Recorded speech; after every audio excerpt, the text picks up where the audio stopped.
bahwa untuk sampai kepada Allah harus bersyariat. Ya, tidak bisa kalau tidak bersyariat. Dan pada pertemuan yang lalu kita sudah membahas juga tentang jenis-jenis orang beribadah. Ibadah dengan jalan syariat. Kita sudah bahas bahwa ada 3 jenis orang beribadah ini. Dalam hadis Ma'sumin alaihi salam disebutkan bahwa terdapat 3 jenis orang beribadah. Yang pertama adalah beribadah karena menginginkan surga. Yang kedua, beribadah karena takut kepada neraka. Yang ketiga, beribadah semata-mata dikarenakan untuk Tuhan, yaitu mardhatillah, hanya semata-mata karena mencari ridho Allah.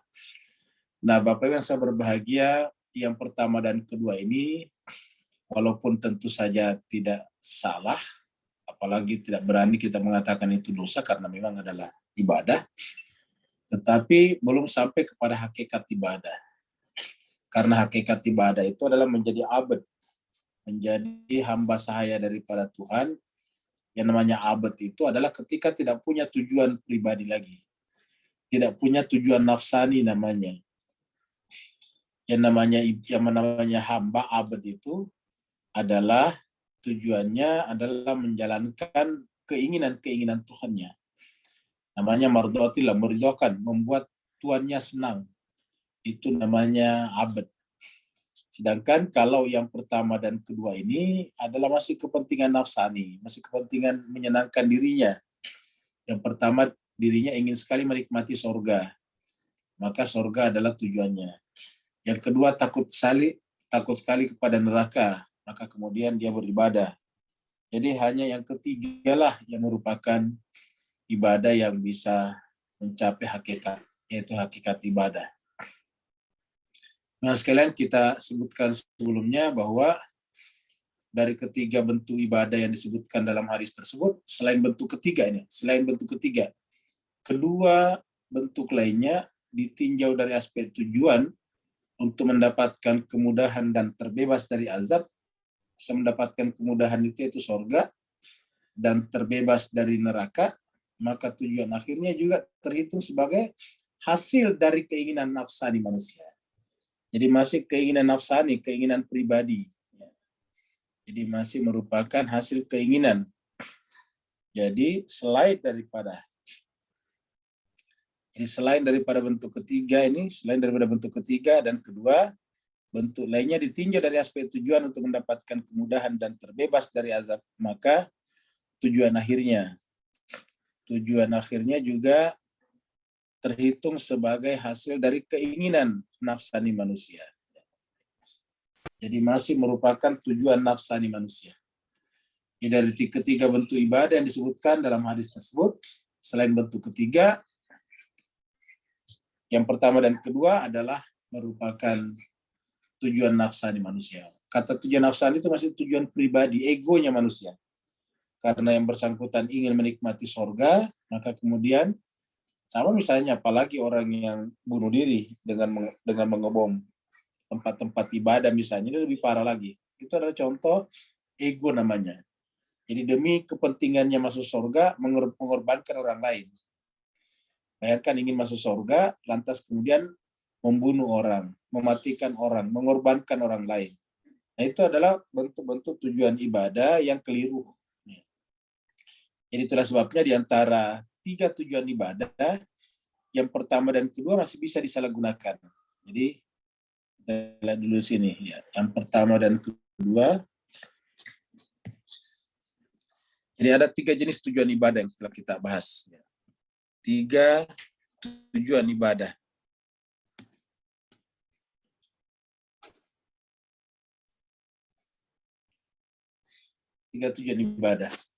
Yang pertama adalah karena surga.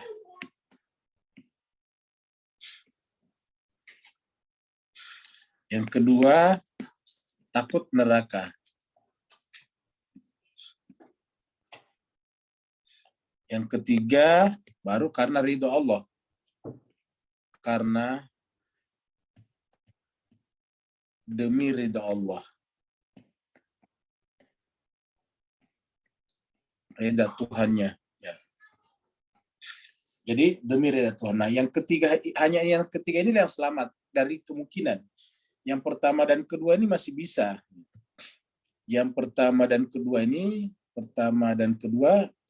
masih bisa disalahgunakan.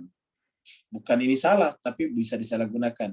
Seperti orang mengebom dengan alasan mau masuk surga. Itu kan alasannya supaya kalau masuk surga dapat 72 bidadari.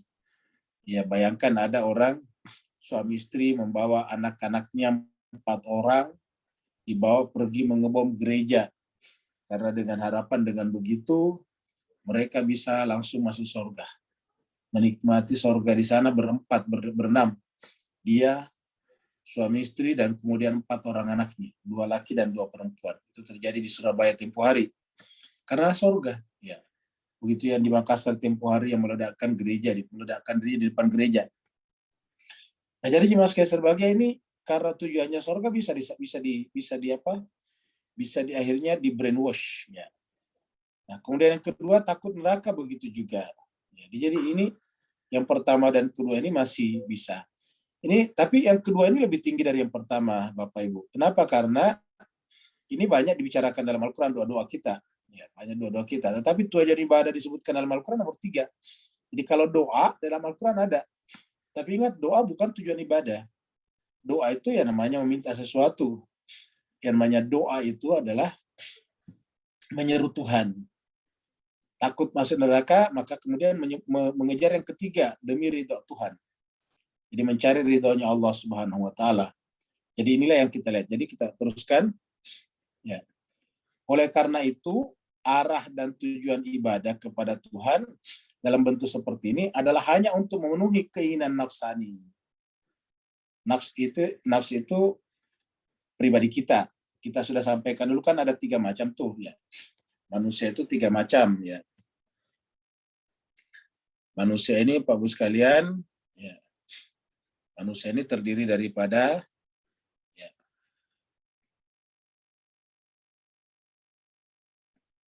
ini adalah nafsnya.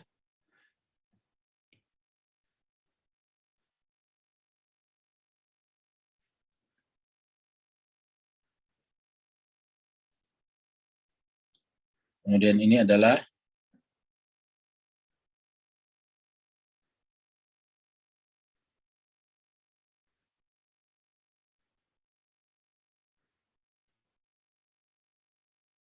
nah, jadi seperti ini. Ya. Nah, jadi ini adalah yang di tengah inilah yang merupakan nafsani kita. Yang saya arsir ini.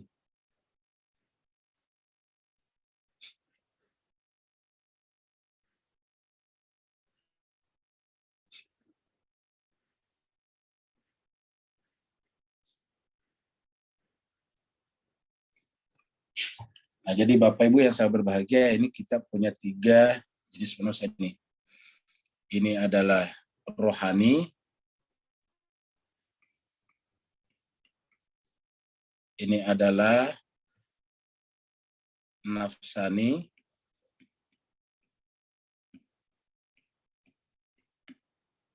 ini adalah jasmani.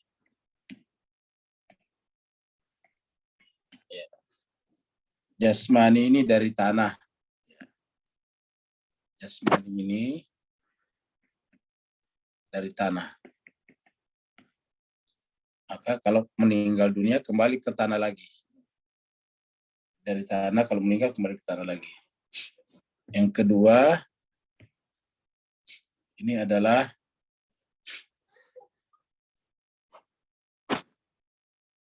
dari Allah, ini roh dari Allah. Ini adalah dari Allah.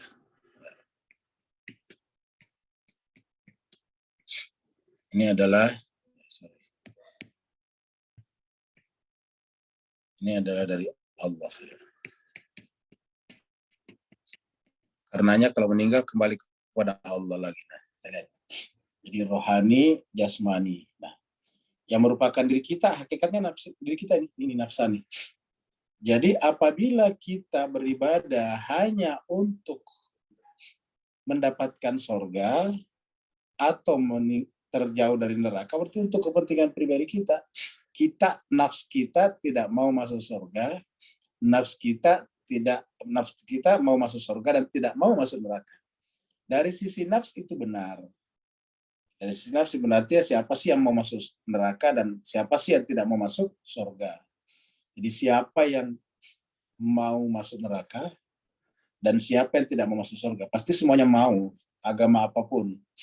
Nah, tetapi syarat ataukah ajaran daripada agama kita adalah bahwa tidak ada apapun yang ada kecuali daripada Allah, termasuk tujuan.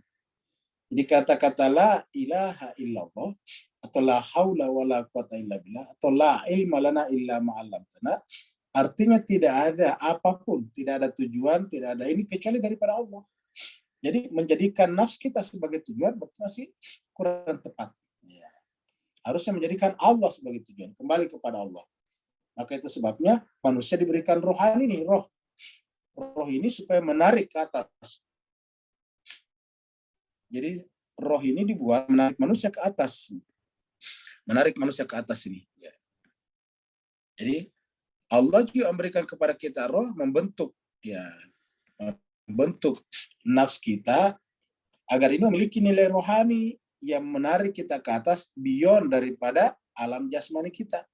Nah, sedangkan yang ini, sedangkan dari tanah ini masuk ke sini dalam bentuk apa? Dalam bentuk hawa nafsu. Makanya sudah dengan hawa nafsu. Jadi ini juga masuk ke dalam tubuh kita ini, masuk ke sini. Ya, untuk menarik kita juga ke tanah, ke benda-benda materi. Jadi ini tanah kan kita artikan ini sebagai materi. Ya, materi. Sedangkan Allah ini adalah hakikat. Ini adalah Allah adalah hakikat segala-galanya. Jadi ini adalah hakikat. Allah adalah hakikat.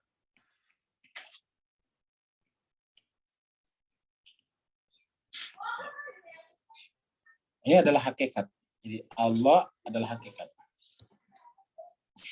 Jadi tanah materi, kemudian Allah adalah hakikat. Seperti itu. Jadi rohani, narik kita ke atas, jasmani, menarik kita ke bawah ke tanah sini. Jadi selalu yang menginginkan kita materi itu adalah kebutuhan jasmani, makan, minum, biologis, dan sebagainya. Itu adalah dari sini.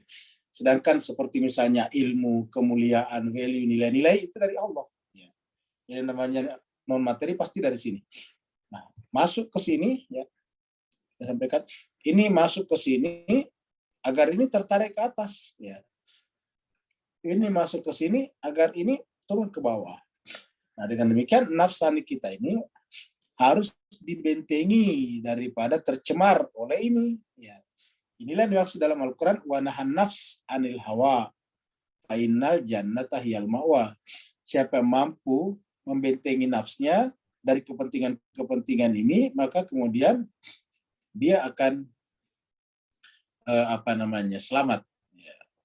Fa'innal jannata hiyal ma'wa, baru diberikan surga sebagai akibatnya. Kemudian dikatakan wa may yuqa syuhha nafsi fa ulaika humul muflihun. Kata-kata syuhha itu adalah ego, kepentingan nafs. Wa may yuqa syuhha nafsi. Jadi selama ibadahnya masih ini namanya yuqa syuhha nafsi. Ya, ini adalah dalam Al-Qur'an disebutkan. Siapa yang masih di sini keinginannya berarti belum bisa tertarik ke atas. Dia stagnan di sini, ya. Dan kalau ini dikalahkan oleh Allah, dia justru ditarik ke bawah. Harusnya ini kan ke atas, jadi harusnya ini bergerak ke atas.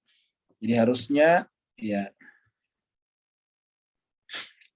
ini adalah bergerak ke atas nih. Ya. Harusnya bergerak ke atas menuju kepada Allah SWT. Dan bukan justru ke bawah.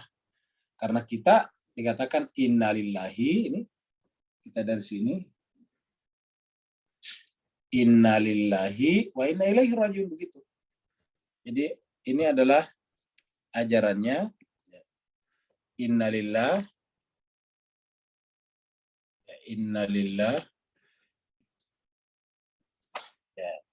inna ilaihi rajiun, inna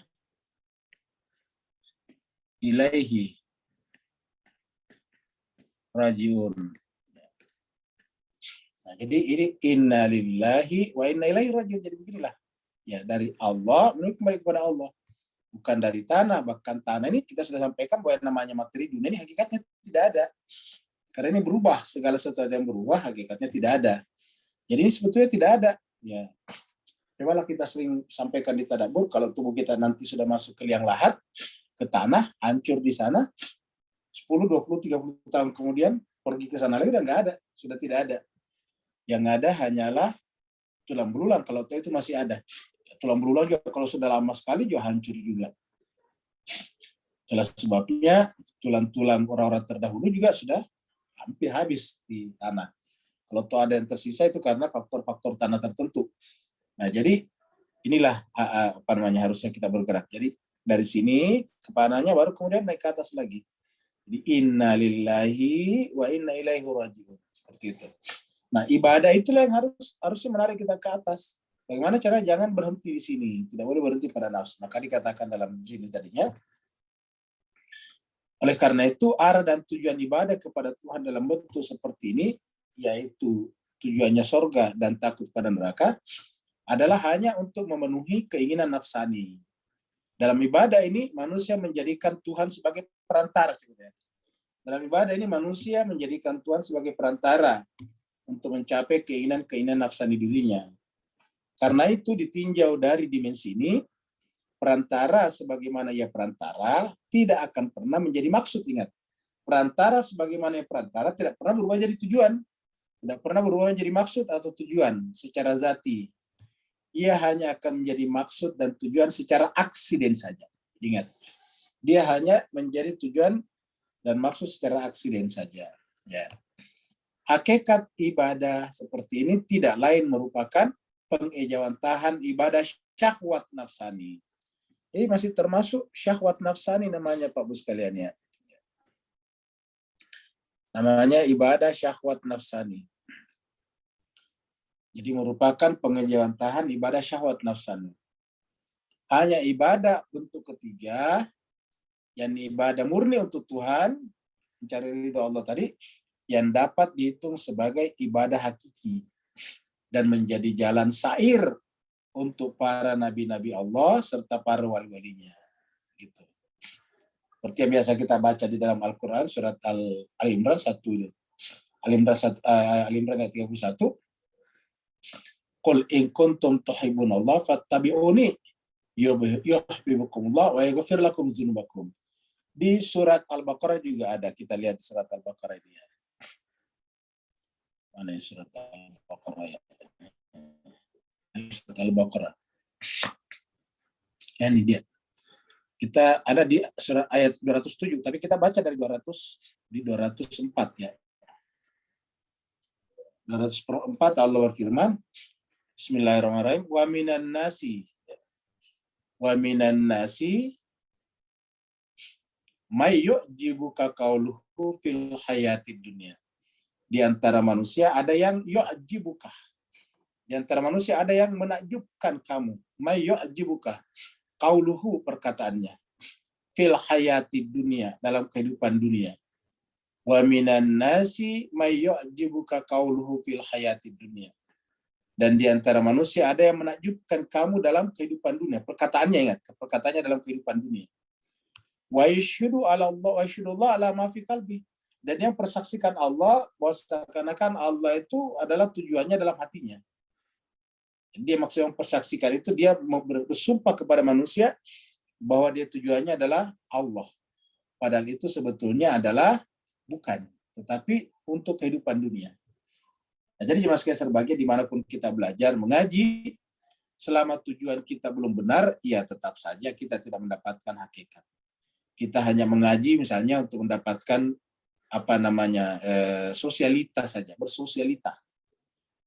bersosialize, hanya bersosialitas saja, hanya untuk sekedar eksis, ya, untuk sekedar tempat atau wahana komunitas untuk melakukan namanya mempertunjukkan diri, ya, show up saja, hanya tempat untuk menunjukkan keberadaan dirinya, seperti itu. Jadi sebetulnya bukan tujuannya itu, karena kalau tujuannya untuk Allah itu dia mencari keridhaannya, bukan mencari popularitas, bukan mencari ini dan itu. Dan syarat seperti ini adalah hati yang bersangkutan itu harus lebur dulu. Ya, sebelum dia bisa melebur kepada Allah, kepada mursyidnya, kepada gurunya, atau kepada yang lebih di atasnya lagi, nanti kan bertingkat-tingkat ya, sampai kepada yang di atas. Tapi melalui dari yang di bawah. Itulah sebabnya hubungan guru dan murid dalam Islam itu penting sekali. Namanya murid dan murad. Jadi murid, murad. Nanti kita lihat, jadi ada murid, ada murad. Jadi intinya adalah kata-kata guru itu kan sebetulnya bahasa Sanskerta, bahasa kita, bahasa Melayu. Kalau murid itu bahasa Arab, dari kata arada yuridu. Jadi murid. Murid itu adalah yang punya keinginan untuk sampai kepada Allah. Ya. Dan Allah itu adalah muradnya. Nah, untuk murid sampai kepada muradnya, dia butuh namanya pembimbing. Ya, pembimbing, minimal pembimbing pengetahuan, hakikat pengetahuan. Nah, siapa yang tidak melakukan itu, maka wahuwa aladul khisam. Dia adalah penentang yang nyata. Wahuwa aladul khisam. Ya, jadi dia adalah penentang yang nyata. Pada zaman Nabi betapa banyak orang yang mengaku seperti itu. Wa yashhadu ala ma fi qalbi. Tapi kelihatan sekali setelah Nabi wafat, penentang yang nyata. Bahkan membunuh kaum muslimin dengan tanpa rasa bersalah. Ya. Dibuat mereka menciptakan perang saudara. Kita lihat setelah Nabi wafat, beberapa saat kemudian ketika Sayyidina Ali bin Abi Thalib, Imam Ali menjadi khalifah, pertama diserang oleh Aisyah dengan perang Jamalnya. Setelah itu diserang lagi oleh Muawiyah dengan perang Siffinnya. Luar biasa. Apa yang menyebabkan perang itu terjadi sampai membunuh? Kalau menunjukkan bahwa tujuan di sana keliru. Ya. Kalau tujuannya tidak begitu, tidak mungkin. Kenapa? Karena ya paling tidak kalau tidak menghormati Imam Ali sebagai orang berilmu, sebagai pintunya ilmu, paling tidak mengingat jasa-jasanya kepada Nabi. Jadi mengingat jasa-jasa kepada Nabi. Karena mereka mengenal Islam ini kan mereka tidak bayar kepada Nabi. Mereka ini mengenal Islam dan kemudian mereka menggunakan Islam sebagai wahana untuk membuat dinasti dan kekuasaan, itu kan tidak pernah mereka membayar kepada Nabi. Padahal mereka menggunakan Islam yang diajarkan Nabi. Ya. Jadi artinya apa? Ada hak kenabian yang ada padanya, dan yang membantu Nabi dari awal sejak kali pertama adalah Amirul Mukminin Sayyidina Ali bin Abi Thalib. Tapi lihatlah mereka kemudian memeranginya. Memerangi artinya apa? Mau membunuhnya. Ya, dan ternyata terakhir dibunuh. Nah, jadi jemaah sekalian, Allah menjelaskan di sini, di antara manusia ada yang menakjubkan. Artinya mereka ini beribadah. Karena buktinya yushhidullah ala ma fi qalbi. Wa huwa ala sampai mereka adalah penentang yang nyata. Nah, mana buktinya? Wa idza tawalla sa'a fil ardi. Dan apabila dia berpaling, berjalan di muka bumi, tawalla sa'a fil ardi, liyufsida fiha, membuat kerusakan padanya.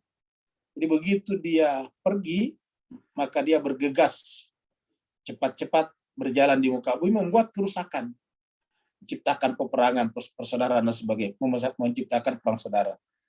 Liyufsidu fiha wa yuhlikul harsa wan naslah, dan membuat menghancurkan tanaman-tanaman dan hewan ternak dan peternakan. Wallahu la yuhibbul fasad. Padahal Allah tidak suka kerusakan. Karena Allah tidak suka kerusakan, maka Allah juga tidak suka setiap pembuat sebab kerusakan. Jadi ketika Allah tidak menyukai kerusakan, maka otomatis Allah juga tidak menyukai satu sebab kerusakan, dan yang kedua pelaku kerusakan. Kenapa? Karena Allah tidak suka al-fasad. Fasad ini kan result, akhirnya, ujung, hasil daripada sebab-sebab, maka ini adalah hasil akibatnya.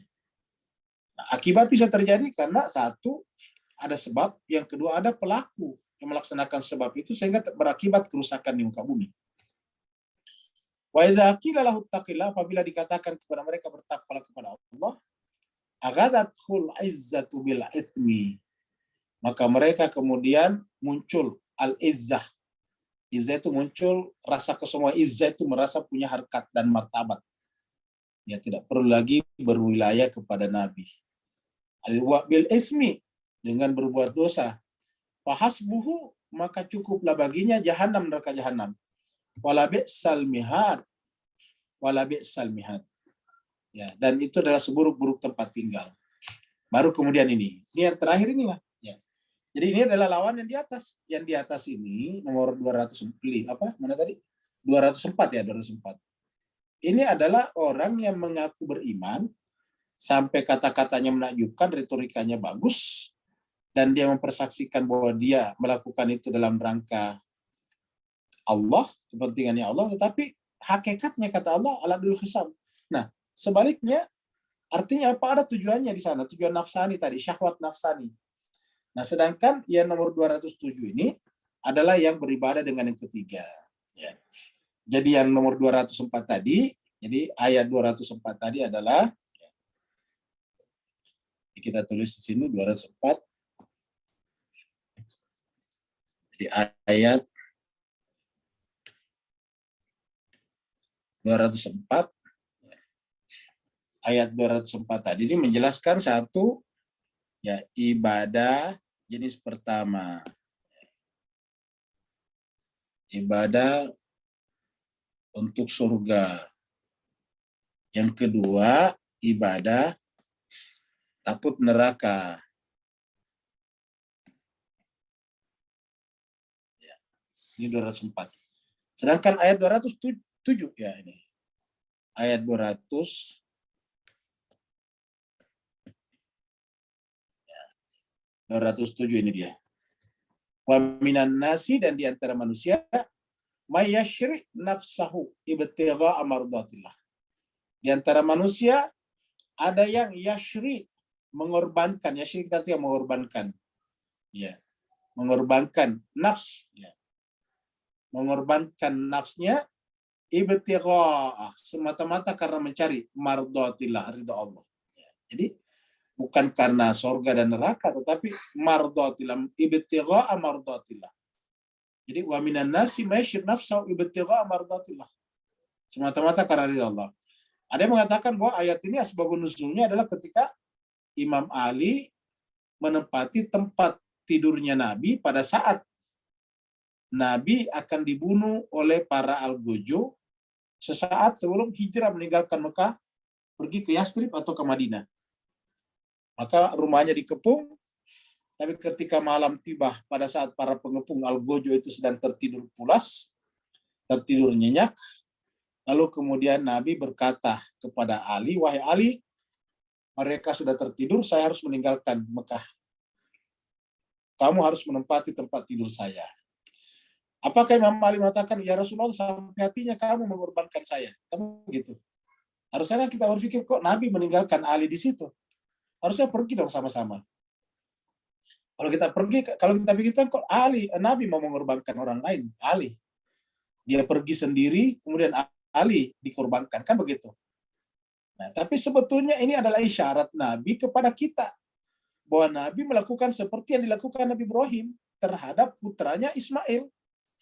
Kalau kita membaca Ibrahim dan Ismail dengan hati yang tidak benar, yang tidak suci, pasti kita mengatakan, kok bisa-bisanya seorang ayah menyembelih anaknya, kan begitu. Kok bisa-bisanya seorang ayah menyembelih putranya. Pasti kita menentang ini semuanya. Ya. Kita pasti akan menentang, kok seorang mengaku nabi tapi kok mengorbankan putranya. Ya. Tapi di sinilah pentingnya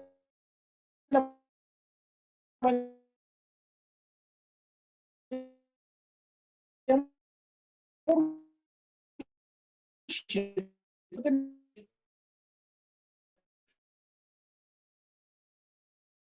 kita adalah yang punya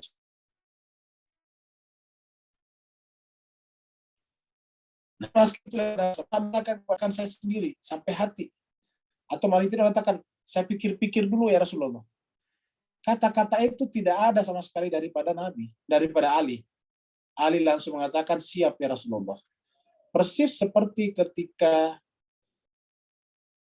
Ismail menerima informasi dari ayahnya bahwa ini ara fil manam anni adzbauka fanzur maza tara. Ya, ketika Nabi Ibrahim berkata, ini ara fil manam, saya melihat di dalam tidur. Anni adzbauka, saya diperintah untuk menyembelih kamu. Fanzur, maka perhatikanlah. Maza tara. Fanzur maza tara. Perhatikanlah bagaimana pendapatmu. Di situ kalau kita lihat ayatnya langsung Nabi Ismail menjawab, tidak diantarai dengan ayat lain. Di ayat yang sama tanpa titik koma, qala, Nabi Ismail langsung menjawab, ya abatif al matukmar satajiduni insyaallah minas sabirin. Nah, itu jawaban daripada Ismail. Itu juga jawaban Imam Ali. Inilah yang disebut dengan, jadi Ismail adalah contoh minan nasi mayashir nafsahu. Dalam kaitan dengan Nabi hijrah tadi, Imam Ali adalah contoh minan nasi mayashir nafsahu itu amardatillah. Contoh orang yang mengorbankan nafsnya, ingat, nafsnya. Jadi bukan lagi sekedar syahwat nafsani tadi, ingat, syahwat nafsani. Jadi mayashri nafsahu ibtigha'a mardatillah. Nafsahu ibtigha'a mardatillah. Jadi mayashri nafsahu ibtigha'a mardatillah. Siapa yang mengorbankan nafsnya yang tujuannya adalah mencari ridho Allah. Ya, jadi inilah dikatakan di antara manusia ada seperti ini. Beda dengan yang di atas tadi. Wallahu raufun bil ibad. Dan Allah adalah rauf. Nah, ini disebut dengan al-ibad. Bentuk jauh dari abad. Ya. Jadi inilah ibadah yang kita sebutkan tadi. Ibadahnya abad. Ya. Nah, jadi jemaah sekalian, jadi ayat 207 ini, ya, ayat 207 ini adalah berbicara tentang ibadah yang ketiga ini. Ya, ini yang ketiga. Yaitu ibadah ya, karena ridho Allah, mencari ridho Tuhannya. Ya. Jadi ibadah karena mencari ridho Tuhannya. Jadi inilah yang ketiga. Dan inilah hakikat ibadah. Ya, inilah hakikat ibadah. Inilah hakikat ibadah. Hakikat ibadah yang membuat pelakunya menjadi abad. Menjadi abad. Ya. Menjadi abad. Ya. Abadun. Ya, abad. Abad. Ya. Jadi ini dengan abad, Abdurrahman, wa ibadur rahman, abad. Inilah yang disebut dengan abad. Wa idza sa'alaka ibadi, masuk di situ. Ya, fa'auha ila abdihi ma'auha. Subhanalladzi asra bi abdihi. Nah, inilah dia hakikat ibadah. Inilah yang ketiga inilah. Nah, jadi jemaah sekalian berbahagia, hakikat yang pertama ibadahnya juga benar, ini juga benar, tetapi belum mencapai tujuan. Kenapa? Karena hanya menjadikan Tuhan sebagai perantara untuk mencapai tujuan pribadinya. Ya, menjadikan Tuhan sebagai perantara. Menggunakan ibadah yang Tuhan berikan kepadanya, itu salat, doa, dan sebagainya, tapi tujuannya bukan Tuhan. Tujuannya adalah agar masuk surga dan takut pada neraka. Ya, itu. Makanya harusnya ini, ibadah karena mencari ridha Allah, itu cinta kepada Tuhan, kerinduan kepadanya. Ini kita bisa lihat di dalam surat Al-Baqarah lagi yang lain. Kita lihat surat Al-Baqarah 165 ya. Ini tadi Al-Baqarah 207. Kita lihat 165, mundur 165.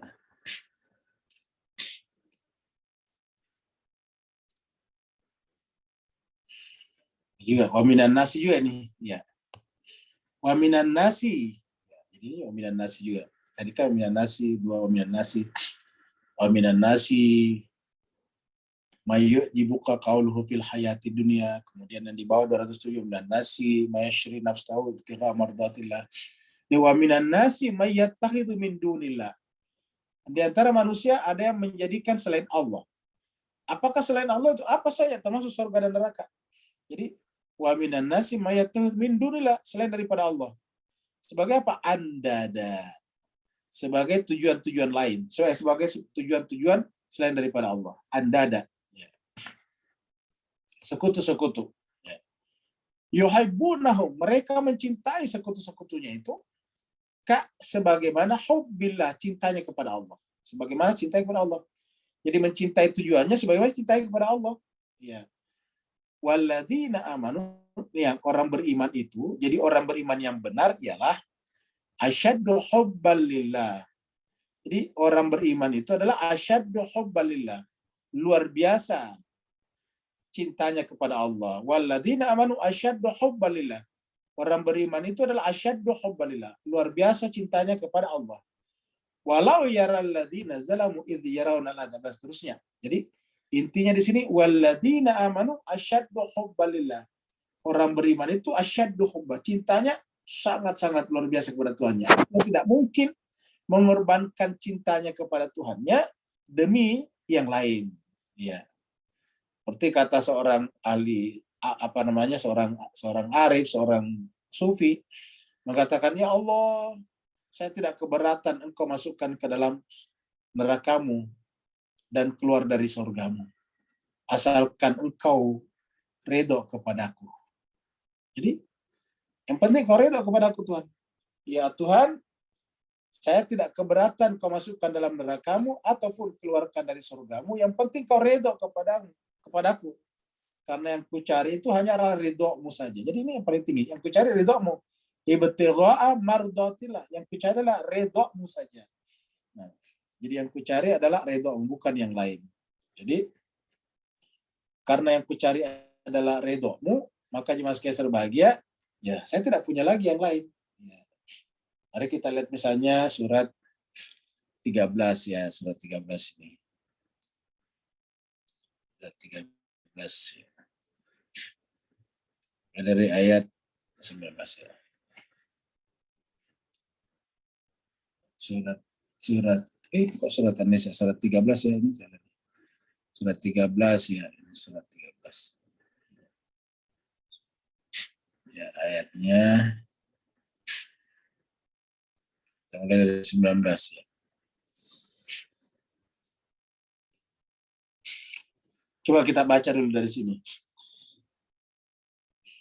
Afamai ya'lamu, apakah orang mengetahui? Apakah ada orang yang tahu?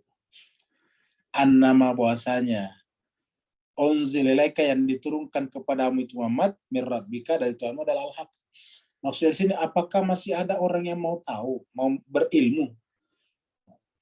Masih adakah orang yang mau mengetahui, mempelajari kitab suci Al-Quran ini, bahwa Al-Quran ini adalah al-haq? Kaman huwa ama. Apakah orang seperti itu sama dengan orang buta?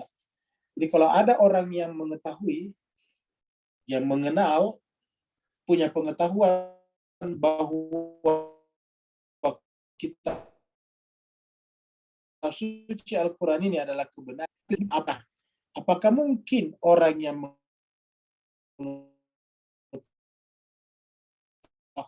memahami bahwa apa yang diturunkan kepada Muhammad bersama orang yang tentu jawabannya tidak sama.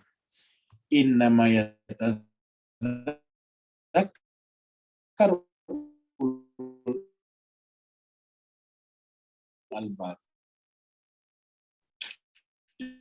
Bisa mengambil pelajaran dalam pimpinan wilayahnya kepada Allah melalui para nabi dan rasul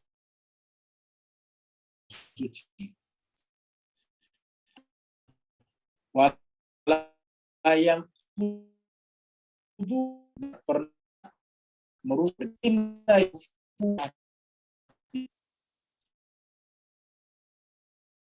dalam tidak diperogi orang-orang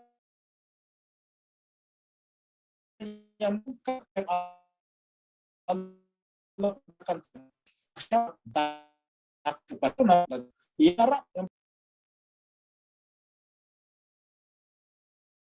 Bapak sekalian, mohon maaf ya tadi keluar.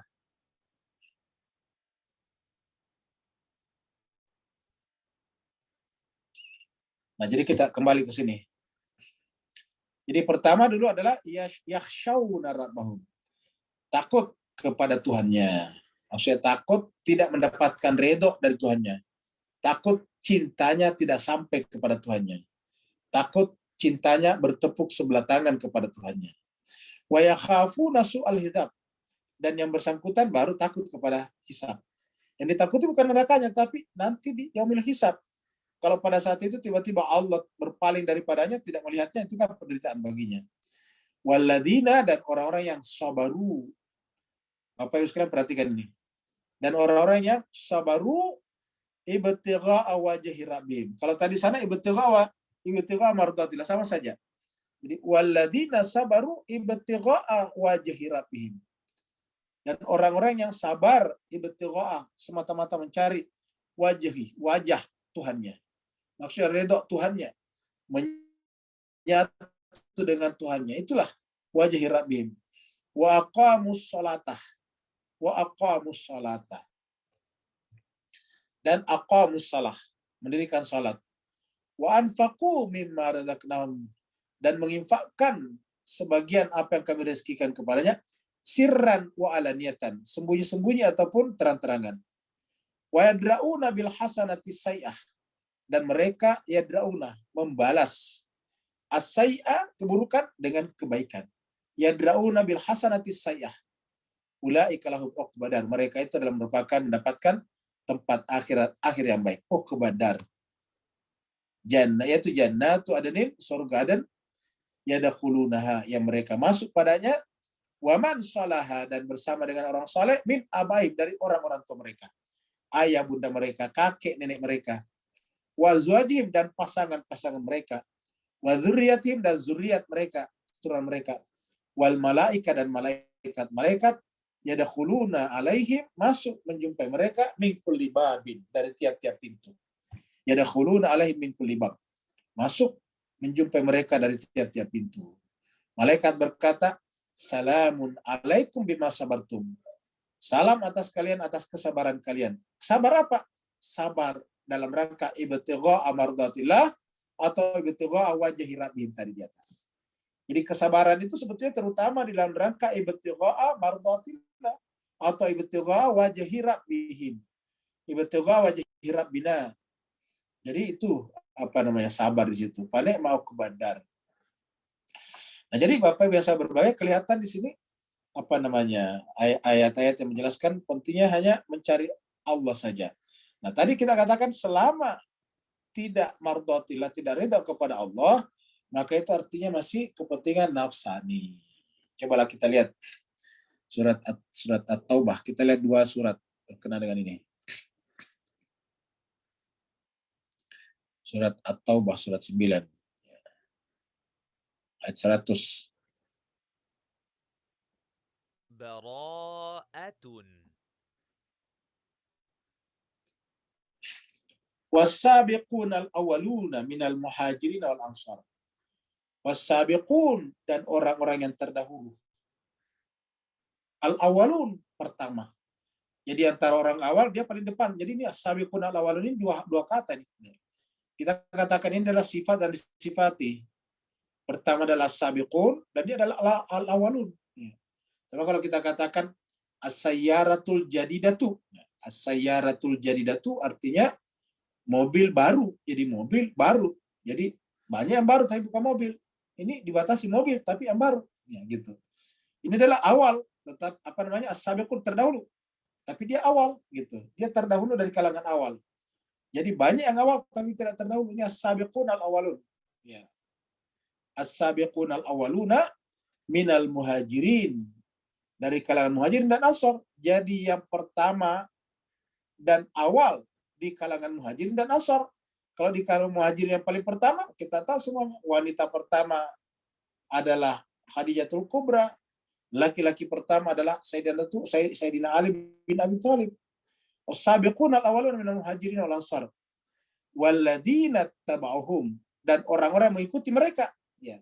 Besan dengan yang ihsan. Dengan ihsan. Dengan benar. Dengan hasan. Apa kata Allah? Radhiyallahu anhu. Itu dia. Kenapa Allah redha kepada mereka? Karena memang mereka juga punya tujuan beribadah adalah radhiyallahu anhu. Wa radu anhu, karena redha kepada Tuhannya. Gitu. Jadi dia beribadah bukan karena sorga dan takut neraka, tapi radu anhu, wa radu anhu, karena redha kepadanya, redha kepada Tuhannya.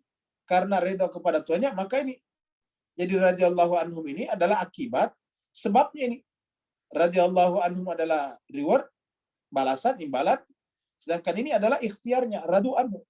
Karena mereka redha kepadanya, maka Allah redha kepada mereka. Wa'adda lahum baru janji. Jadi bukan mereka menginginkan surga, tapi Allah janjikan surga baginya. Jadi sorga itu adalah konsekuensi logis. Jadi sorga adalah konsekuensi logis, bukan tujuan. Ya. Seperti contohnya, tujuan kita bersilaturahim ke ikhwan kita di Singapura, misalnya ayahanda di Singapura, ayahanda Said Saibul misalnya di Singapura. Nah, otomatis pasti kita naik pesawat misalnya, kita akan melihat keindahan kota-kota yang kita lewati. Nah, itu otomatis.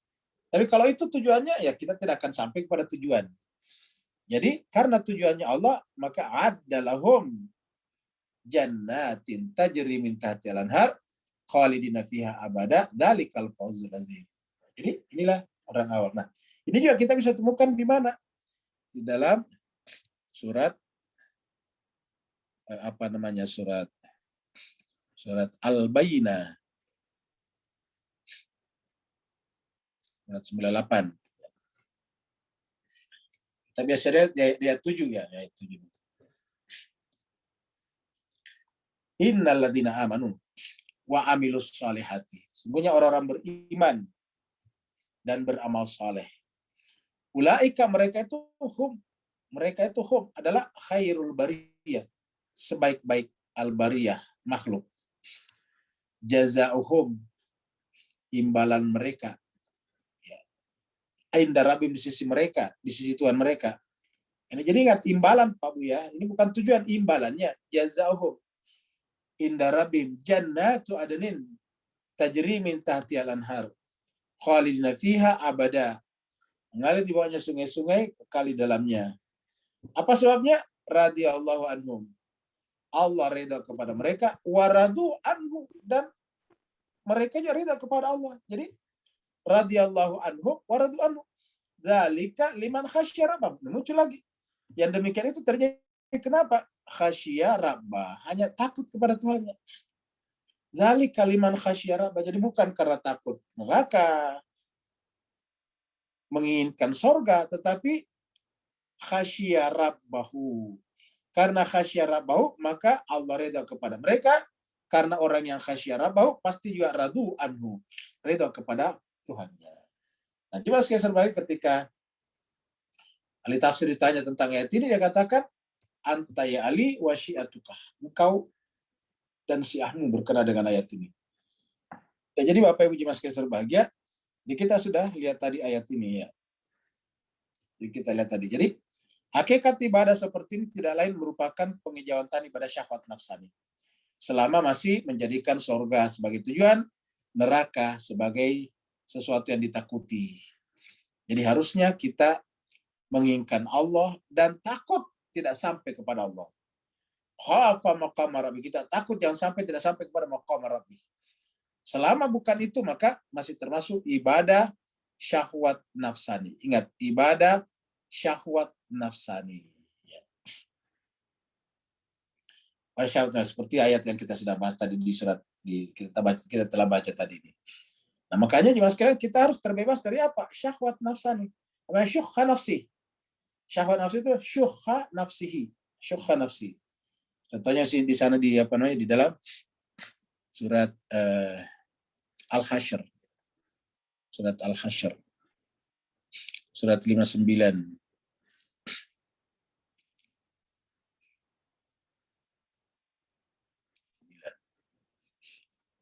Walladzina tabawwa'ud dar wal iman. Dan orang-orang yang menempati dar. Dar itu adalah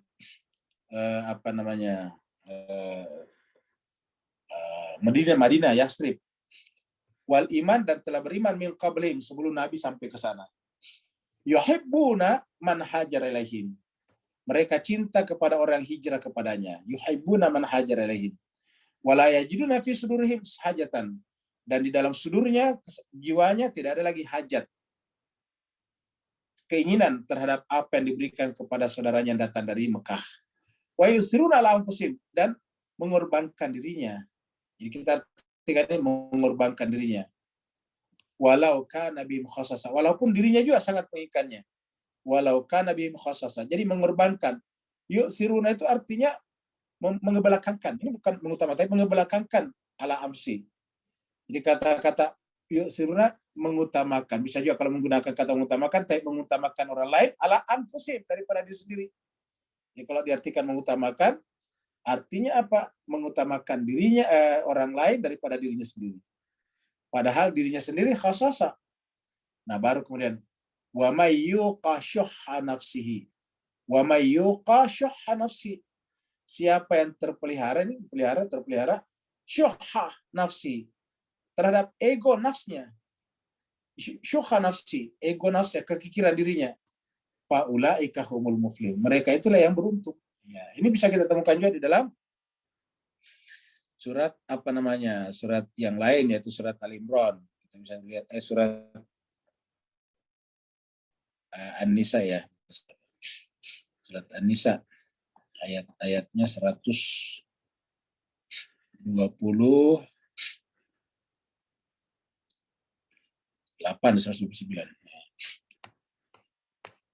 Ya.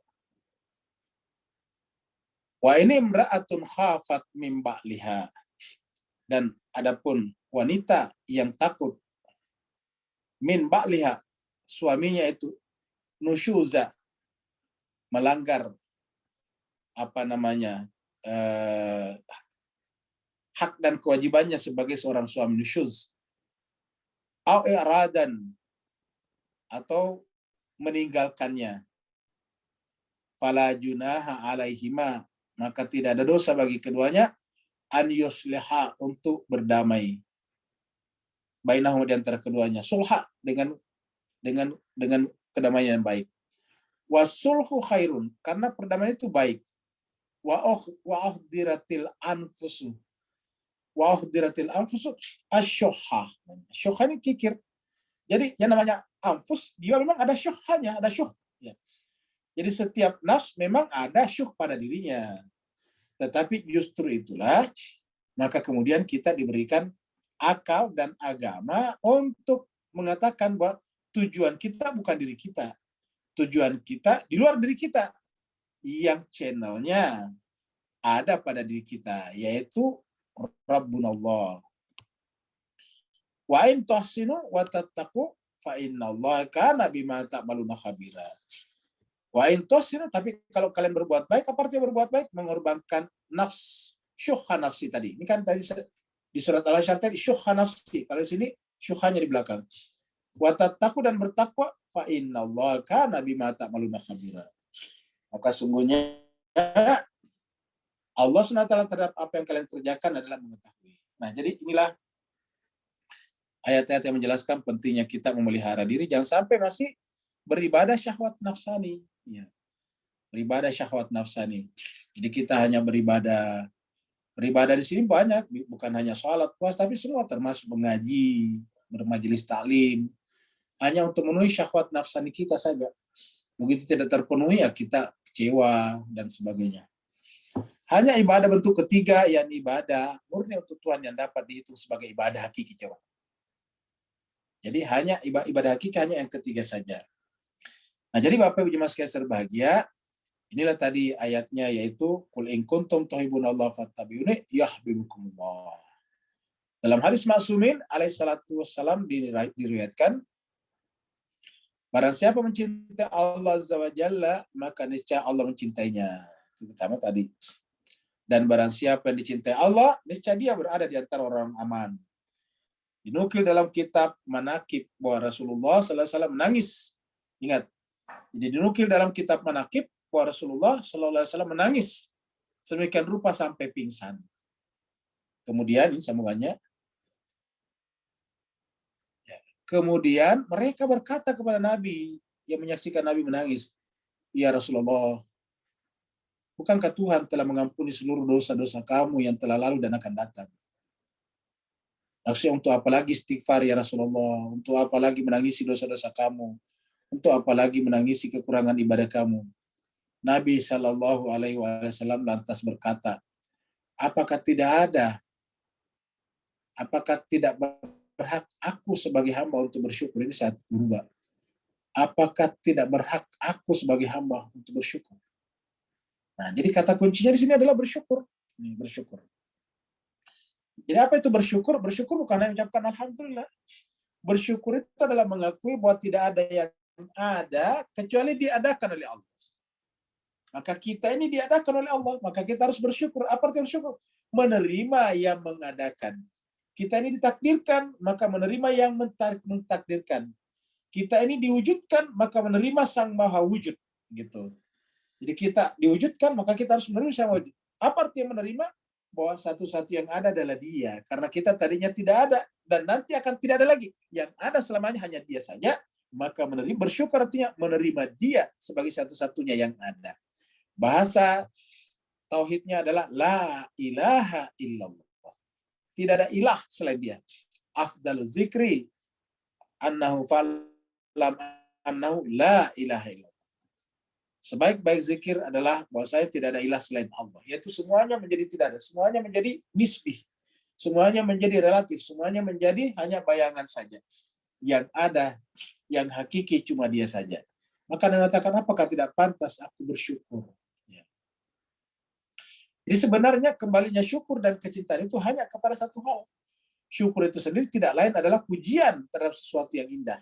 Oleh karena itu, ibadah murni tidak lain merupakan perhatian yang sungguh-sungguh dan merendah serendah-rendahnya di hadapan Allah SWT, sebab hanya Dia yang secara zati maha indah dan maha agung.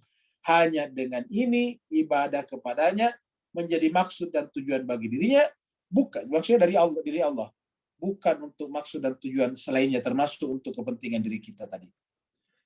Sebagaimana firman-Nya, tidaklah aku ciptakan jin dan manusia kecuali untuk menyembah kepadaku. Wa ma khalaqtul jinna wal insa illa liya'budun. Jadi kata-kata liya'budun ini artinya apa? Tiada aku ciptakan jin dan manusia kecuali untuk berabad kepada saya. Kepada aku kata Tuhan. Apa artinya abad? Tadi kita sudah terangkan. Tidak ada. Yang ada hanya Robnya saja. Jadi tidak ada yang ada pada abad, yang ada hanya Rob saja. Jadi la abad illa Rob. Tidak ada abad kecuali Rob saja. Kalau selama abad masih ada, berarti bukan berbuatnya bukan untuk Robnya, bukan untuk Tuhannya atau majikannya, tetapi untuk dirinya sendiri. Nah, inilah jemaah sekalian sebagian bisa kita temukan dalam surat Al-Fajr ya. Surat ini saya kira terkenal ya, sering dikutip kalau ada acara-acara kajian tasawuf atau kajian irfan dalam surat Al-Fajr. Ya, ayat-ayatnya mulai dari 7. Ya ayyatuhan nafsul mutmainnah. Ya ayyatuha, duhai an-nafs, jiwa al-mutmainnah yang tenang. Ya ayyatuhan nafsul mutmainnah. Irja'i, kembalilah ila rabbiki, kepada Tuhanmu. Radiyatan, ridho. Mardiyah, dan diridhoi. Irja'i ila rabbiki radiyatan mardiyah. Kembalilah kepada Rabbmu dalam keadaan radiyatan mardiyah. Ingat, untuk kembali, irji ila, kenapa harus kembali kepada Tuhan? Karena kita ini dari Tuhan dan kita tidak punya apa-apa. Ingat, innalillahi alladzina idza asabathum musibah qalu innalillahi wa inna ilaihi raji'un. Kalau kita mengatakan innalillahi wa inna ilaihi raji'un, Allah mengatakan kalau benarkah berkata ilaihi raji'un, maka irji'i ila rabbiki. Irji'i ila Allahi radiyatan mardiyah. Dalam keadaan ridha, baru Allah ridha kepadamu. Radiyatan, baru mardiyah. Baru kemudian fadkhuli fi ibadi, baru masuk dalam kategori ibad. Fadkhuli fi ibadi, baru hasilnya wadkhuli jannati. Jadi bukan surga sebagai tujuan, tapi surga adalah konsekuensi logis. Surga adalah penghormatan. Surga adalah pemberian Allah kepada siapa? Kepada mereka yang radiyatan mardiyah. Nah, jadi Bapak Ibu sekalian, mulai saat ini, termasuk saya sendiri al-fakir, mari kita memperbaiki niat ibadah kita. Beda apapun juga. Yang namanya ibadah bukan hanya sholat atau sembahyang, bukan hanya puasa, haji, saum, siam, tetapi juga termasuk diantaranya kita belajar seperti ini. Jadi kita belajar, kita menghadiri majelis-majelis taklim, marilah kita memperbaiki niat kita. Niat kita semata-mata adalah qurbatan ilallah. Apa namanya qurba kepada Allah? Mendekat kepada Allah agar kita hilang, fana dalam kebaqaan Allah, karena hakikat kita memang fana, nisbi, relatif, tidak ada. Yang ada secara hakikat, secara zati, hanya yang maha tunggal, yaitu yang maha wujud. Dialah wujud satu-satunya, selain daripada dia, maka hanya diadakan oleh sang maha wujud tersebut. Inilah Bapak Ibu sekalian berbahagia pembahasan kita pada kesempatan malam hari ini. Mudah-mudahan manfaatnya. Yang mau bertanya dipersilakan. Assalamualaikum Ustaz. Waalaikumsalam warahmatullahi wabarakatuh. Silakan. Bismillahirrahmanirrahim. Majul Farajat. Hakim Muhammad Al-Tahir. Ustaz, so dalam konteks syuhud kita, barang siapa mengenal diri, maka sungguh dia mengenal Tuhannya. Apakah ini persis dengan kupasan tersedar dan tersadarnya secara hakiki seekor ikan bahawa ia akan sesak nafas jika ia cuba keluar walaupun sesaat dua daripada lautan cintanya yang dalam tadi. Beri pencerahan batinnya, Afwan. Baik, terima kasih banyak. Ini apa majas atau perumpamaannya Pak Nur, kita ikhwan kita ini bagus sekali Pak Bu ya. Jadi yaitu bahwa kebersamaan kita dengan Allah itu adalah tidak mungkin tanpa bersama. Ya, tidak mungkin tanpa bersama. Ibaratnya tadi adalah ikan di dalam samudra. Kita ini seperti ikan di dalam lautan. Yaitu kita tidak bisa hidup tanpa air lautan. Laut bukan kita. Kita juga bukan lautan. Seperti juga kita ini hamba bukan Tuhan. Tuhan bukan kita juga. Tetapi kita sebagai hamba tidak bisa hidup tanpa Tuhan. Ingat, samudra tetap jadi samudra tanpa ikan. Tetapi ikan tidak bisa jadi ikan tanpa samudra, tanpa lautan. Jadi kita ulangi lagi. Lautan atau samudra tetap jadi samudra walaupun tidak ada ikan di sana. Dia tetap eksis sebagai samudra. Tetapi ikan, ya tidak bisa ikan tanpa samudra. Ikannya tidak bisa hidup. Ikannya tidak bisa ada kalau tidak ada samudra. Ya. Jadi kalau kita tanya, mana duluan ikan daripada samudra? Ya pasti samudra duluan. Tidak mungkin ikan duluan. Kalau ikan duluan, gimana caranya hidup tanpa samudra? Ya. Jadi kalau apa namanya tadi, kaidah subordinasi, maka ikan itu adalah subordinat terhadap samudra. Samudra itu adalah ordinatnya. Ordination. Ordinatnya. Nah, jadi ikan tidak bisa tanpa samudra. Begitu keluar tadi dari samudra seperti dikatakan Pak Nur tadi, begitu tadi keluar sedikit saja dari dari samudra, dia akan sesak napas dan dia jatuh lagi ke dalam samudra. Tidak bisa kemana-mana itu ikan. Ikan itu yang loncat ke luar itu mencoba, diibaratkan itu manusia yang coba lari daripada Tuhannya. Apakah bisa? Ternyata tidak bisa. Buktinya begitu keluar sesak napas, begitu keluar langsung hampir mati.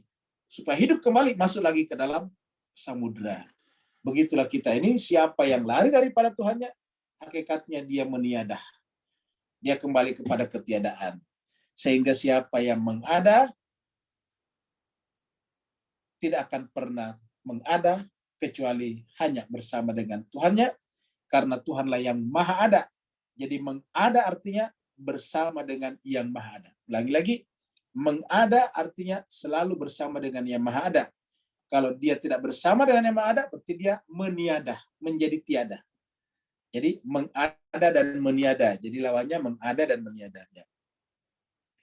Ingat juga sekali kita menggunakan bahasa yang bagus. Jadi mengada, ya.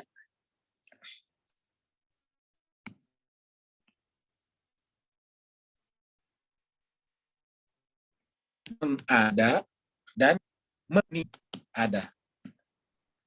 Meniada ini artinya singkatan dari mentidak ada ya. Mentidak ada, kita singkat meniada.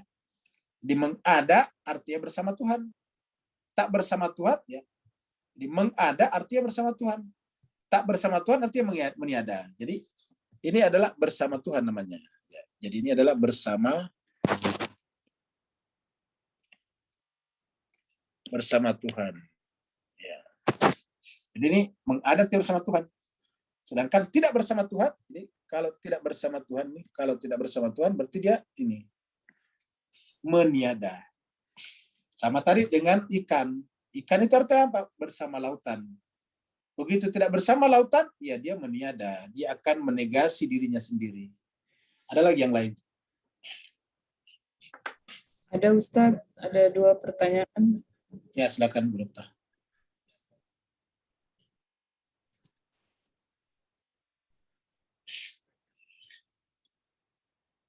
Yang pertama dari Mbak Yasani.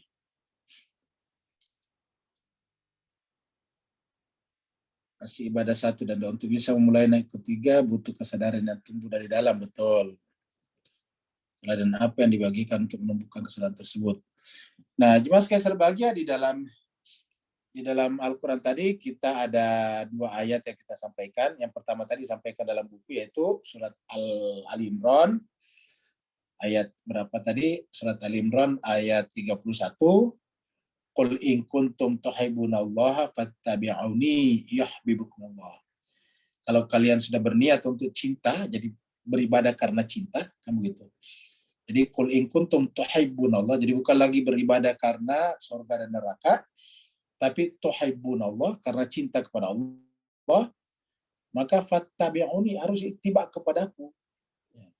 Ittiba kepadaku dalam apa? Dalam hal apa saja? Ya. Terutama dalam makrifat kepadanya. Ya, akhlaknya Nabi, kelembutannya Nabi, kebaikannya. Baru kemudian yuhibbukumullah, baru Allah akan cinta kepada kalian. Jadi qul in kuntum tuhibbunallah fattabi'uni yuhibbukumullah wa yaghfir lakum dzunubakum, dan Allah kemudian mengampuni dosa-dosa kalian. Wa yaghfir lakum dzunubakum. Nah, ayat lain surat 33 ayat 21 surat Al-Ahzab, yaitu laqad kana lakum fi rasulillahi uswatun hasanah. Apa itu uswatun hasanah? Uswatun hasanah itu bukan mencontoh siwaknya Nabi ataukah bajunya Nabi saja, tetapi liman kana yarjullah, bagi mereka yang yarjullah, tidak, yaitu rujuk kepada Allah. Liman kana yarju, siapa yang ingin rujuk, liman kana yarju. Rujuk itu artinya berharap, mengimpikan, mencita-citakan Allah sebagai tujuannya. Liman kana yarjullah wal yaumal akhir, dan hari akhirat. Nah, jadi apa yang bisa kita tangkap daripada Allah Subhanahu wa taala? Yaitu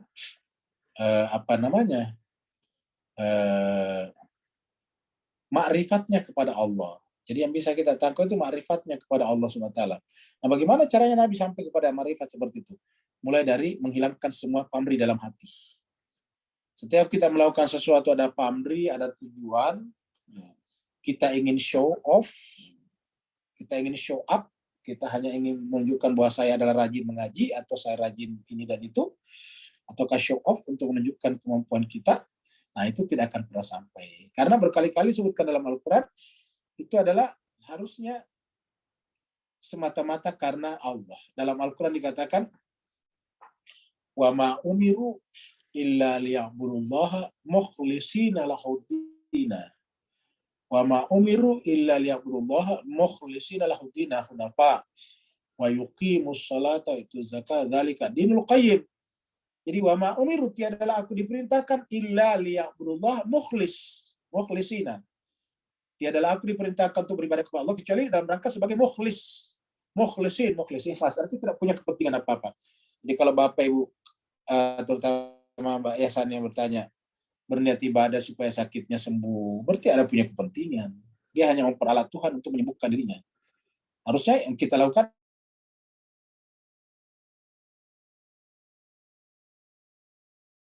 memperalat Tuhan untuk mencintai dirinya. Harusnya memperalat diri kita untuk mencintai Tuhan. Ya. Kita menangis-nangis kepada Allah. Kenapa? Karena kita punya masalah pribadi. Ya seperti nanti bisa lihat, begitu masalah pribadinya selesai, nggak lagi menangis kepada Allah. Kenapa? Karena hanya untuk kepentingan pribadinya. Ini tadi yang disebut dengan syahwat nafsani. Ya, jadi kita harus tinggalkan beribadah. Jadi mulai daripada tanpa pamrih kepada Allah tuh, bahkan kalau kita sakit, ya terimalah itu sakit. Janganlah protes kepada Tuhan karena sakit. Itu adalah caranya Tuhan memberikan kepada kita kenikmatan kesehatan. Ya. Kalau kita tidak sakit, tidak merasakan bagaimana pentingnya kesehatan. Ya. Jadi sakit itu kita harus terima sebagai pelajaran dari Allah. Oh, ternyata dengan sehat itu menjadi enak. Maka lain kali kita akan berusaha untuk hidup sehat. Begitu. Nah, bukan dengan menangis-nangis Tuhan, seakan-akan menyalahkan Tuhan. Tuhan, kalau kamu tidak sembuhkan saya tidak akan ibadah lagi nanti. Jadi harus kita mulai daripada membersihkan jiwa kita dari tujuan-tujuan, dari pamrih, dari objektif-objektif. Kemudian dari Max, ya. Mungkin Anda ingin Terkait eksplorasi pembahasan malam ini tentang bersyukur. Silakan. Ya, jadi terkait pembahasan malam ini tentang bersyukur, kan ada ayat sesungguhnya jika kamu bersyukur, maka akan aku tambahkan nikmat padamu, kurang lebih gitulah Ustaz. Nah, pertanyaannya apa ya istilahnya mungkin dari sekian akhlak atau apa gitu yang ada ancaman dan imbalan ini kayaknya hanya ada di bersyukur sejauh pengamatan Anda. Nah, ini apakah menunjukkan bersyukur itu hal yang sangat utama dari sekian perbuatan atau akhlak gitu. Terus apa korelasinya juga dengan keimanan. Terus saya pernah baca juga buku di mana Imam Khomeini menganjurkan, mungkin kalau nggak menganjurkan malah mendekati wajib, bahwasanya setelah sholat itu diakhiri kayak sujud syukur. Nah, itu mungkin Ustaz bisa eksplorasi lebih lanjut Ustaz mengenai hal bersyukur ini. Terima kasih Ustaz. Baik, terima kasih banyak. Perlu kita sampaikan bahwa syukur itu lawannya kufur. Bukan kufur lawannya iman, tetapi kufur lawannya syukur. Di dalam Al-Quran, setiap ada ayat syukur, ada kufur di sampingnya. Mohon maaf. Contoh ayat yang disampaikan tadi, Max. Lain syakartum la azidannakum. Walain kafartum. Nah, itu lawannya kafar. Lain syakartum la azidannakum. Kalau kalian bersyukur, pasti akan kutambah kenikmatan itu. Walain kafartum, tapi kalau kalian kufur, walain kafartum, inna adzabi lasyadid. Maka sungguhnya azabku teramat sangat pedih. Inna adzabi lasyadid. Kemudian di tempat lain dikatakan, fashkuruli wala takfurun. Jadi lawannya juga kufur. Fashkuruli, maka bersyukurlah kepadaku dan janganlah kufur. Nah, pertanyaan apa itu syukur? Ya. Di syukur itu bukan hanya berterima kasih kepada Tuhan. Tapi syukur itu dari kata syakara mimma yashkuru, menerima, tapi artinya apa? Mengakui, menerima dan mengakui bahwa tidak ada yang ada selain daripada Allah Subhanahu wa taala. Tidak ada yang ada, tidak ada yang eksis. Tidak ada yang ada berarti kita tidak punya ilmu, kita tidak punya skill, kita tidak punya kuat, daya, energi selain daripada Allah. Kita tidak punya kesadaran tentang aku, kesadaran tentang keluargaku, kesadaran tentang kendaraanku, kesadaran tentang propertiku. Kalau Allah tidak berikan kesadaran itu. Jadi artinya Pak, kita harus mengakui bahwa tidak ada apapun selain daripada Dia. Jadi bersyukur artinya yang lain dan mengadakan hanya Dia saja. Kalau dalam bahasa tauhid tadi, la ilaha adalah menegasikan segala sesuatu itu ada karena yang ada hanya Allah saja. Selain daripada Allah, semuanya hanya dalam posisi diadakan. Jadi selain daripada Allah, posisinya diadakan. Yang mengadakan cuma satu. Yang diadakan banyak. Yang diadakan plural, majemuk. Tapi yang mengadakan tunggal, satu. Seperti pembahasan kita tadi sore. Jadi segala sesuatu ini diadakan. Nah, ketika kita mengaku itu, maka apalagi yang kita miliki? Tidak ada. Pada saat kita mengakui tidak ada lagi milik kita, apapun, kecuali adalah semuanya adalah Allah, nah itulah yang disebut dengan syukur. Makanya ucapan syukur itu adalah alhamdulillah. Kenapa alhamdulillah? Karena semuanya Allah ciptakan, dan ketika Allah pertama kali menciptakan, artinya Allah keluar dalam tanda petik dari zatnya, yang pertama muncul adalah sifatnya, yaitu Ahmad, paling terpuji. Ya. Apa sendiri zatnya? Yaitu Hamid. Ya. Yang paling pantas dipuji zatnya itu. Nah, kemudian ketika menciptakan, dia menciptakan sifat yang disebut dengan Ahmad, paling terpuji. Nah, Ahmad ini kemudian mendapatkan mendapatkan wadahnya di alam materi, di alam ruang waktu, namanya Muhammad. Ya. Jadi Muhammad itu adalah totalitas isinya adalah Ahmad, dan di dalam Ahmad itu juga totalitas isinya adalah Hamid. Nah, sehingga ketika kita mengakui semuanya hanyalah Dia, yaitu Allah Al-Hamid, Hamidun Majid, ya, Hamidun Majid, baru kemudian kita mengatakan Alhamdulillah. Jadi kata Alhamdulillah itu adalah sebuah ungkapan yang mencakup 3 aspek, yaitu zat, sifat, dan af'al perbuatan. Kalau diberikan nama adalah yang mencakup 3 hal, yaitu Hamid, Ahmad, dan Muhammad. Kita tidak ada. Nah, kalau bukan karena Muhammad, maka tidak akan mungkin tercipta alam semuanya. Dan ketika kita ingin kembali kepada Allah, kita tidak bisa kembali tanpa Ahmad. Makanya Ahmad ini, entah itu ketika masih ada tubuhnya Muhammad atau tidak ada, tetap dia ada sebagai suatu eksistensi di alam sifat. Dan karenanya tetap harus kita ucapkan salam kepadanya. Bukan dengan nama Muhammadnya, tetapi sebagai Ar-Rasul atau An-Nabi. Ya Assalamualaikum ya ayuhan Nabi wa rahmatullahi wa barakatuh. Assalamualaikum ya ayuhan Nabi, itu harus sampaikan pada saat kita sholat. Siapa yang tidak menyampaikan itu pada saat sholat, maka hakikatnya tidak bersyukur. Dan siapa yang menyampaikan sholat, harusnya dia pahami bahwa itu adalah ucapan syukur. Adalah saya kira cukup ya Bapak Ibu sekalian. Kalau tidak ada lagi, kita akhiri. Silakan Haji Ridwan. Ya, Assalamualaikum warahmatullahi wabarakatuh. Waalaikumsalam warahmatullahi wabarakatuh. Kalau nggak salah, saya pernah baca bahwa Imam Jafar itu membagi ibadah itu ada ibadah kita, pedagang, dan cinta. Sekarang, apakah semua orang itu diwajibkan? Apakah orang-orang itu harus melalui cinta-cinta ibadah itu dari budak dulu, kemudian dagang, baru sampai itu. Bagaimana dengan kita ini yang awam, yang tadi dikatakan bahwa yang punya niat selain ke Allah itu sia-sia, itu gimana? Terima kasih. Assalamualaikum. Baik, terima kasih banyak. Jadi makanya tugas kita ini sebagai orang-orang yang biasa ini adalah namanya tashihun niyah, selalu memperbaiki niat kita.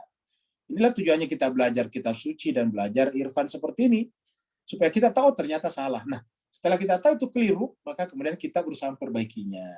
Seperti itu. Agar apa? Agar kita bisa naik ke atas. Karena untuk naik ke atas itu, ya niat dulu diperbaiki. Harus niat diperbaiki. Itu niat kita tidak boleh ada pamrih, tidak boleh ada ini dan itu. Karena setiap juga ada pamrih selain daripada Allah, pasti rentan terhadap mental disorder, kerusakan mental. Kenapa? Karena begitu tujuan selain Allahnya tidak tercapai, dia kecewa. Sebaliknya, begitu tujuan selain Allahnya tercapai, dia akan bangga, menepuk dadanya. Itulah saya, inilah aku. Nah, begitu. Jadi akan melahirkan 2 hal. Kalau dia selalu tercapai tujuannya, akan melahirkan kebanggaan, sampai mempertuhan dirinya seperti Fir'aun. Tapi kalau selalu gagal, lalu kemudian dia menjadikan dirinya menjadi tidak berharga. Ya, jadi tidak ada nilainya, sehingga kemudian ada yang sampai bunuh diri, gangguan kejiwaan, dan sebagainya. Nah, oleh sebab itulah, maka kita harus bersihkan niat kita, jiwa kita dari tujuan-tujuan seperti ini. Tujuan kita cuma satu tadi, yaitu lillahi ta'ala, atau qurbatan lillah, atau mardhatillah, atau kata tadi ibtigha wajhi rabbih. Nah, apapun namanya maksudnya sama, yaitu semata-mata karena cinta kepada Allah SWT. Jadi bagi kita ini, tugas kita sekarang yang paling pertama dan utama adalah tasawufun, yang perbaiki niat kita. Satu. Yang kedua adalah mempelajari akhlaknya, ilmunya para wali Allah. Karena akhlak dan ilmunya para wali Allah adalah akhlak dan ilmu kitab suci juga. Ya. Jadi mempelajari kitab suci adalah harus dengan mempelajari juga pasangan kitab suci, yaitu wali Allah. Yang saya maksudkan wali Allah di sini, wali Allah yang dijelaskan, disampaikan dalam Al-Quran. Yang kepadanya kita mengatakan, inni silmun lima salamakum. Saya akan silam. Ingat kata-kata Al-Quran, ya ayyuhalladzina amanu dukhulu fis silmi kaffah. Ingat, ya ayyuhalladzina amanu dukhulu fis silmi kaffah. Makna di situ kata silmi bukan Islam, tetapi as-silmi seperti inni silmun liman kan sama kata-katanya. Ya. Inni silmun liman salamakum itu. Apa kata Al-Quran? Ya ayyuhalladzina amanu dukhulu fis silmi kaffatan. Jadi masuklah ke dalam Islam secara kafah, as-silm secara kafah. Maka kita membaca ini silmun liman salamakum wa harbun liman harabakum, begitu. Waliyun liman walakum wa adun liman adakum.